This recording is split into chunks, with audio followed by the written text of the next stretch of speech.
사무엘 하 강의 첫 번째 시간, 사울이 죽은 후에라는 제목으로 말씀을 나누겠습니다. 사무엘 상 1장부터 31장까지의 말씀을 95번에 걸쳐서 설교하였습니다. 이제 사무엘 하 1장부터 24장까지의 말씀을 이어서 설교하도록 하겠습니다. 하지만 우리가 기억하면 좋은 것은 히브리 성경, 예전 이스라엘 사람들의 성경에는 사무엘 상하 이런 구분이 없었다는 것입니다. 그럼에도 불구하고 상권과 하권은 그 내용면에서 분명히 구분되는 지점이 있습니다. 바로 사울의 죽음입니다. 사울의 죽음. 1장 1절이 그것을 저희 가운데 말씀해 주고 있어요. 1절, 사울이 죽은 후에 다윗이 아말렉 사람을 쳐 죽이고 돌아와 다윗이 시글락에서 이틀을 머물더니, 이것이 사무엘하 1장 1절의 내용인 것이죠. 사무엘하의 시대적인 배경, 그것을 말하라고 한다면 사울이 죽은 후다, 그렇게도 대답할 수 있겠습니다. 물론 다윗은 아직 사울의 죽음, 또 왕자들의 죽음을 알지 못합니다. 이 전쟁의 결과도 알지 못하죠. 그저 아말렉을 물리치고 돌아와서 불타버린 시글락을 복구하고 있었겠죠. 그 많은 사람들이 살아가야 하는데 성읍이 다 불탔으니까 가장 급선무로 그 일을 감당하고 있었을 것이에요. 그런데 궁금하기도 했겠죠. 얼마나 궁금했겠어요. 아유, 저 같으면 진짜 너무너무 궁금했겠죠. 이 전쟁이 어떻게 됐을까? 내 나라, 내 민족의 안위가 어떻게 되었을까? 여러 가지 생각들이 있었겠죠. 그런데 그때 바로 한 사람이 시글락으로 다윗을 찾아왔다는 것입니다. 자, 2절과 3절, 사흘째 되는 날에 한 사람이 사울의 진영에서 나왔는데 그의 옷은 찢어졌고 머리에는 흙이 있더라. 그가 다윗에게 나와 땅에 엎드려 절하매 다윗이 그에게 묻되 너는 어디서 왔느냐 하니 대답하되 이스라엘 진영에서 도망하여 왔나이다 하니라. 다윗을 찾아온 사람은 사울의 진영, 이스라엘의 진영에서 나왔다고 주장하는 사람이었어요. 일단 그의 외모가 특이점이 있었습니다. 옷은 찢어져 있고 머리에는 흙이 묻어 있었다는 것이죠. 이것은 그저 어떤 격한 일이 있어서 옷이 찢어지고 또 아주 험한 일들을 겪어서 머리에 흙을 묻혔다, 이렇게 볼 수도 있어요. 그렇죠. 얼마든지 그럴 수 있습니다만, 보통 성경에서 당시 사람들이 큰 고통이나 번뇌 또는 슬픔을 겪을 때 옷을 찢고 재를 뒤집어 쓰는 일이 있었잖아요. 아마도 그것과 관련이 있을 것이다 라고 생각하는 것이죠. 아무튼 다윗은 자기의 절하고 있는 이 청년의 정체가 궁금합니다. 그래서 묻습니다. 너는 어디서 왔느냐? 그렇게 묻는 것이죠. 그런데 놀랍게도 이 낯선 청년의 답은 이스라엘 진영에서 도망하여 왔나이다 라고 한 것이에요. 다윗의 반응은 뻔하죠. 다윗의 반응은 뻔합니다. 그러면 도대체 어떻게 되었느냐? 그렇게 묻지 않겠습니까? 4절, 다윗이 그에게 이르되 일이 어떻게 되었느냐? 말은 글로 적혀 있으니까요. 일이 어떻게 되었느냐, 뭐 이렇게 읽을 수도 있지만 일이 어떻게 되었느냐, 아주 다급하게 물었을 것 같기는 해요. 너는 내게 말하라. 그가 대답하되 군사가 전쟁 중에 도망하기도 하였고 무리 가운데 엎드러져 죽은 자도 많았고 사울과 그의 아들 요나단도 죽었나이다 하는지라. 그 다윗의 궁금증이 폭발하여서 블레셋과 이스라엘 전쟁 결과를 물었다는 것이죠. 그런데 이 사람이 이스라엘 진영에서 왔다고 하니까 더더군다나 급한 마음으로 물었는데 이 청년의 답, 그가 전해주는 전쟁 소식은 아주 참담한 것이에요. 너무나 참담합니다. 군사가 전쟁 중에 도망하였다고도 하고 죽은 자도 많았다고도 했다는 것이죠. 그런데 무엇보다 충격적인 것은 사울과 그의 아들 요나단이 죽었다는 말이었습니다. 증오의 대상이었던 사울, 그러나 사울의 사랑의 대상이었던 요나단, 그들의 부고를 함께 듣게 된 것이죠. 이스라엘이 패배하여서 많은 사람이 죽었다는 소식에 이 두 사람의 부고까지 함께 들었으니까요. 다윗은 너무나 큰 충격과 슬픔에 빠졌을 것이 분명한 것입니다. 자, 그런데 그럼에도 불구하고 다윗은 이 이야기를 이거 정말일까? 이런 궁금함이 있었던 것 같아요. 그래서 그 아말렉 청년, 스스로 아말렉 청년이라고 했던 그 사람에게 재차 묻죠. 5절 말씀이 그것입니다. 다윗이 자기에게 알리는 청년에게 묻되 사울과 그의 아들 요나단이 죽은 줄을 내가 어떻게 아느냐, 좀 의심을 가지고 물어보는 것이죠.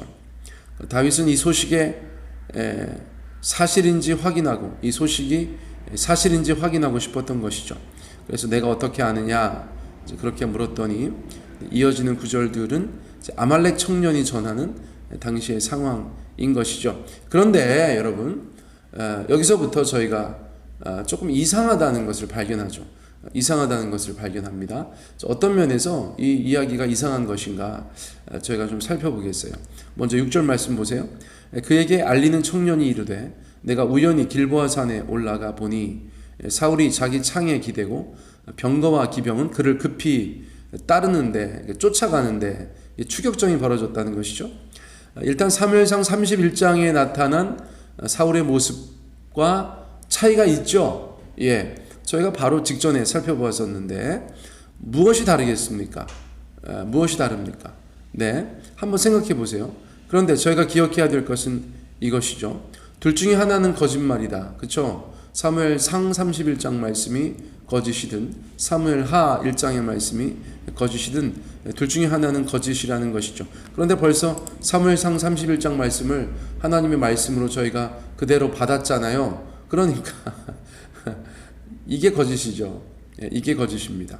어떤 면에서 이것이 위증이다, 거짓 증거다, 증언이다 라는 것을 저희가 알 수 있는지 한번 생각해 보겠어요.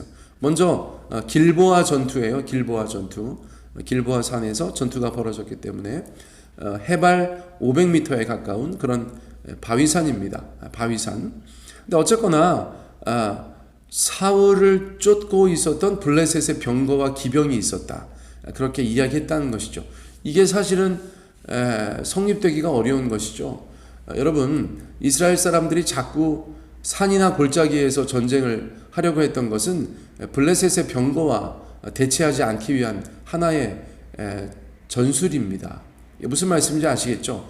블레셋이 평원에서부터 병거를 끌고 올라오면 이스라엘 백성들은 미리 나가서 마주하지 않고 산이나 골짜기나 이런 데에서 블레셋의 군대를 맞이했던 것이에요. 항상 골짜기를 가운데 두고 대치하지 않습니까? 병거나 기병을 멀리하기 위한 전술이라니까요. 바위산에서 병거가 사울을 쫓아갔다는 것 자체가 이게 말이 안 되는 것이죠. 아말렉 청년은 위증을 하고 있다는 첫 번째 증거가 될 수 있어요. 자, 7절 말씀 보세요. 사울이 뒤로 돌아 나를 보고 부르시기로 내가 대답하되 내가 여기 있나이다 한즉 내게 이르되 너는 누구냐 하시기로 내가 그에게 대답하되 나는 아말렉 사람이니이다 한즉 또 내게 이르시되 내 목숨이 아직 내게 완전히 있으므로 내가 고통 중에 있나니 청하건대 너는 내 곁에 서서 나를 죽이라 하시기로. 자, 사무엘상 31장에서는 사울이 누구한테 이 일을 부탁하죠? 무기든 자, 자기가 가장 믿고 아끼는 자기 부하에게 자기를 죽여달라 그렇게 청하였다고 기록되어져 있는데 여기에서는 전혀 다른 내용이 있다는 것이죠. 자, 사울은 이스라엘의 왕으로서 최소한의 명예는 간직하고 있었던 사람인데 실제로 그는 이방인의 손에 죽거나 모욕을 당할까봐 사무엘상 31장에서는 자신의 부하에게 죽여달라고 간청했던 사람이죠. 그런데 그것이 여의치 않자 스스로 목숨을 끊었다는 것입니다. 그런데 사울의 마지막 모습을 보지 못하였다고 해도 사울이 이스라엘의 원수인 아말렉 청년에게 내가 아말렉 사람입니다 그렇게 이야기했다고 했는데 그런 아말렉 청년에게 자기를 죽여달라고 했을 리가 만무하다는 것이죠. 이건 만무하다는 것입니다. 이스라엘 사람들을 잘 이해 못하는 사람이 만들어낸 이야기일 확률이 훨씬 더 높다는 것입니다. 길보아산에서의 병거의 추적, 그리고 사울이 아말렉 청년에게, 이스라엘의 원수인 아말렉 청년에게 자기를 죽여달라고 했다는 말 자체, 이런 것들이 성립되기가 굉장히 어려운 말이라는 것이죠. 자, 10절로 넘어가 볼까요? 그가 엎드러진 후에는 살 수 없는 줄을 내가 알고 그의 곁에 서서 죽이고 그의 머리에 있는 왕관과 팔에 있는 고리를 벗겨서 내 주께로 가져왔나이다 하니라. 아말렉 청년은 자기가 사울을 죽였다고 주장하는 것이죠. 왕관과 팔고리가 그 증거라고 말하고 있는 것입니다. 분명한 것은 이 아말렉 청년이 그것을 들고 왔다는 것이죠. 들고 왔다는 것입니다. 여기서 왕관이라는 것은 뭐 평상시에 쓰는 왕관은 아닐 것이에요. 그렇죠? 누가 전쟁터에 나가면서 평상시에 쓰던 그런 왕관을 쓰고 나가겠어요? 하지만 왕이 갑옷을 입어도 식별할 수 있는 금띠 표가 있었다는 것입니다. 전쟁터에서는 그것이 왕관과 다름이 없는 것이도 왕을 식별하는 금띠니까. 그리고 또는 고리, 이것은 사울의 것임이 분명하죠. 어떤 면에서요? 다윗은 사울을 잘 아는 사람이니까 그 물건들을 보고 나서 이것은 사울의 것이다 라고 인식할 정도의 그런 물건이었다는 것이죠.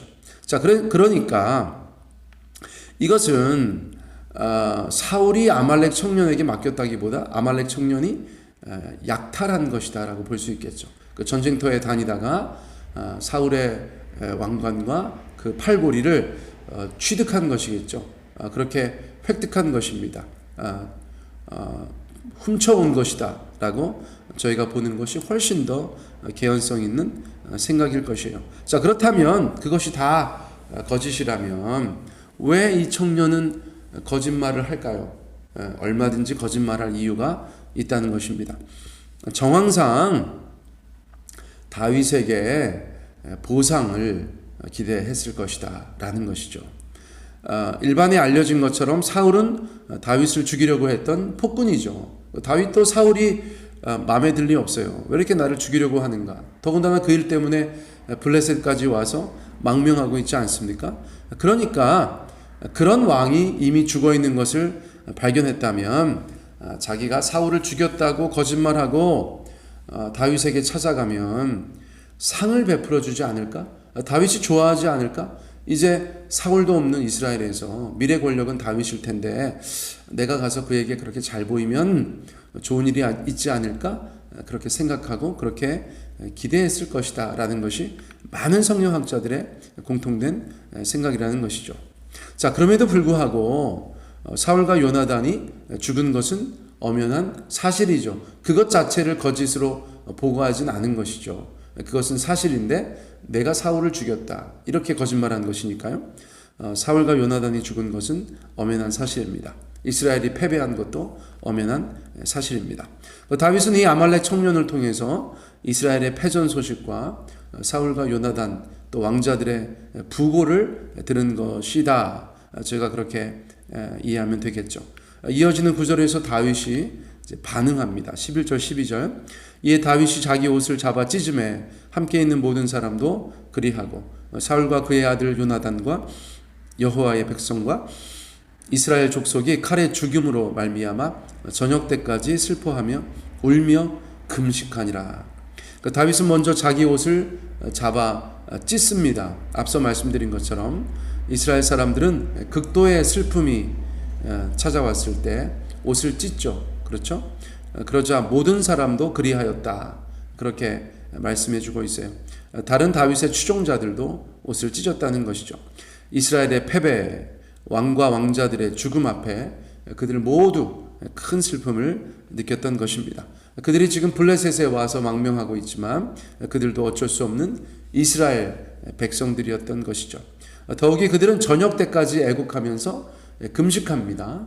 역시나 슬픔을 나타내는 하나의 표현 방식일 수 있죠. 자, 종합해 보면 이렇습니다. 종합해 보면 이스라엘의 왕 사울이 죽었습니다. 요나단을 포함하여 왕자들도 셋이나 전사했습니다. 이스라엘의 군대는 흩어졌고 백성들의 사기는 땅에 떨어졌습니다. 블레셋이 이스라엘 지역 깊숙이 들어왔습니다. 다윗이 머물고 있던 시글락도 잿더미가 되었습니다. 여러분, 뭐 좋은 일 하나도 없잖아요. 좋은 일이 하나도 없어요. 나쁜 일은 좀 겹친다고 했나요? 다윗은 지금 좋은 일이 하나도 없어요. 그런데 여러분, 놀랍지 않습니까? 어떤 면에서 놀랍죠? 이런 때에 한 이방인 용병이 사울의 왕관과 팔보리를 다윗에게 가져왔다는 것이죠. 자, 이유야 어떻든 간에 이 이미지 자체, 이 그림 자체는 굉장히 굉장히 의미 있는 것이다 라고 저희가 볼 수 있다는 것입니다. 누구도 의도하지 않았지만 사울의 왕관이 다윗에게 전달된 것이죠. 사울의 팔보리가, 왕의 물건이 다윗에게 전달된 것입니다. 모든 것이 엉망진창인 것처럼 보이지만 다윗의 인생을 향한 하나님의 계획, 이스라엘을 향한 하나님의 계획은 그렇게 뚜벅뚜벅 황소걸음같이 성취되어져 가고 있었다는 것을 저희가 확인할 수 있는 것이에요. 다윗과 그의 추종자들이 생각하는 것 이상으로 다윗이 왕이 되는 순간은 가까이 다가와 있다는 것이죠. 사랑하는 성도님들, 말씀을 맺고자 합니다. 여러분, 이렇게 말씀을 맺게 되어서 기뻐요. 우리의 인생에 많은 일들이 있다고 하여도 하나님께서 우리의 삶 가운데 행하고 계신 일은 변함없이 계속되고 있다는 그 한 가지 사실을 저희가 반드시 기억해야 되는 줄 믿습니다. 여러분, 그 여러 가지 일들이 있을 그때에도 하나님께서는 왕관을 우리에게 주실 거예요. 그 팔의 고리를 우리에 전달해 주실 거예요. 여러분, 그 한 가지 기억하시면서 우리의 삶의 소망과 희망으로 두시기를 바라겠습니다. 오늘 하루도 이 말씀 붙잡고 승리하시기를 예수님의 이름으로 축복합니다.